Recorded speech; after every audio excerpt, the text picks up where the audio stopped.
My father demands that I give my half-sister a job and a piece of the land I inherited from my grandfather after he abandoned me. They tried to attack me, but they all ended up on the floor. My dad and his siblings hated my grandfather for good reasons.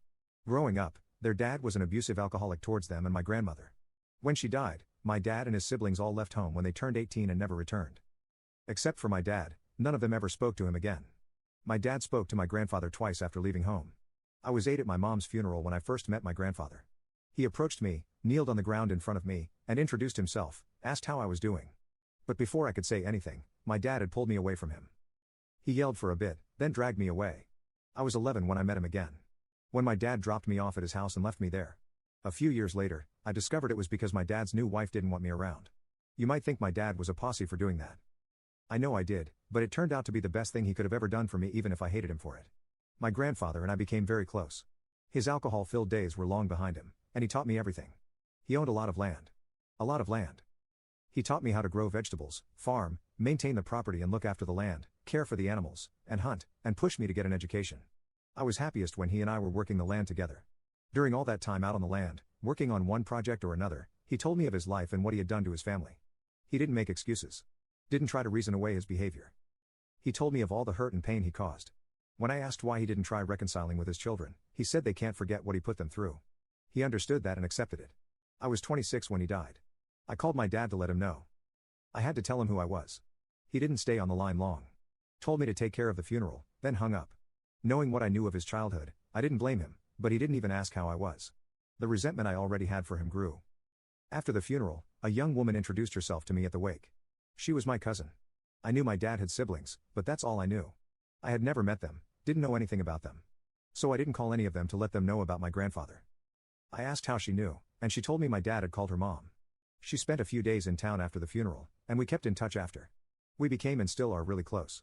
A couple of years later, when she said she was moving into town, I gave her an acre of land. She, her husband, and their kids still live there today. My grandfather left me everything. None of my dad and his siblings contested the will. My cousin told me her mom didn't want anything, not 1 cent from her father. I guess the rest of them felt that way because neither I nor my lawyer ever heard anything from them.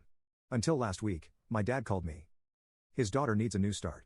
Apparently, she wants to move my way to help with my businesses. I have a few small businesses I run off my property. A working farm where people can stay for a few days to experience farm life. I have a few money-making ventures. Now my half-sister, whom I'd met just one time before I was shipped off to my grandfather, all of a sudden wants to help me. I have all the help I need. I don't need hers. I told my dad I would think about it. He's been sending me texts every day, several times a day, asking me about the property and the businesses, suggesting roles his daughter could fill.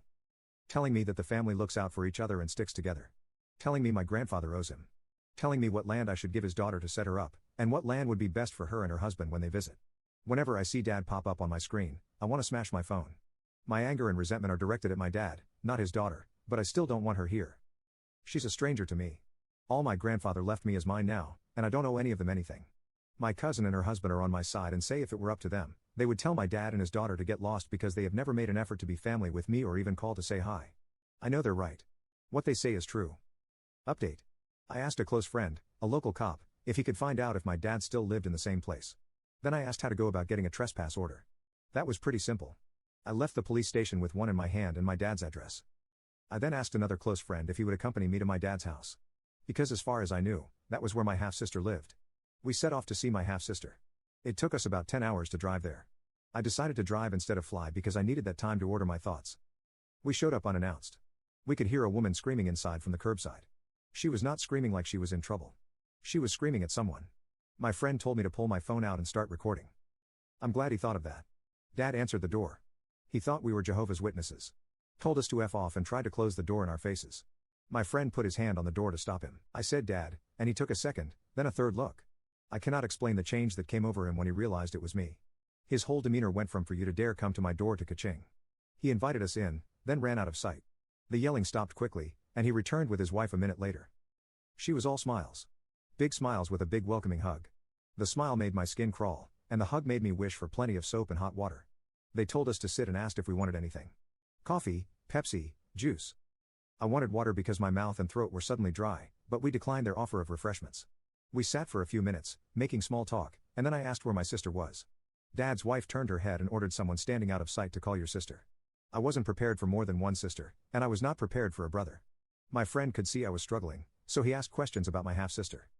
What does she do? Does she live close by? Oh, she lives at home?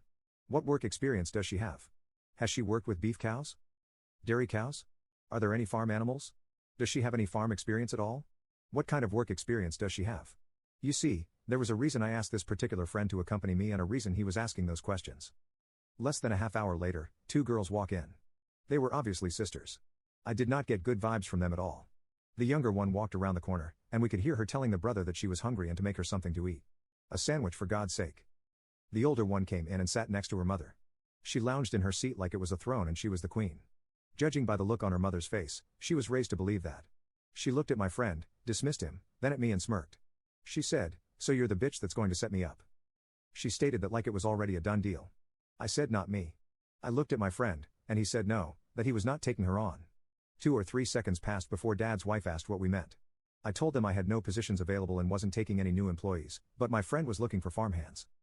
He then said he was no longer looking here. She then asked what about the land?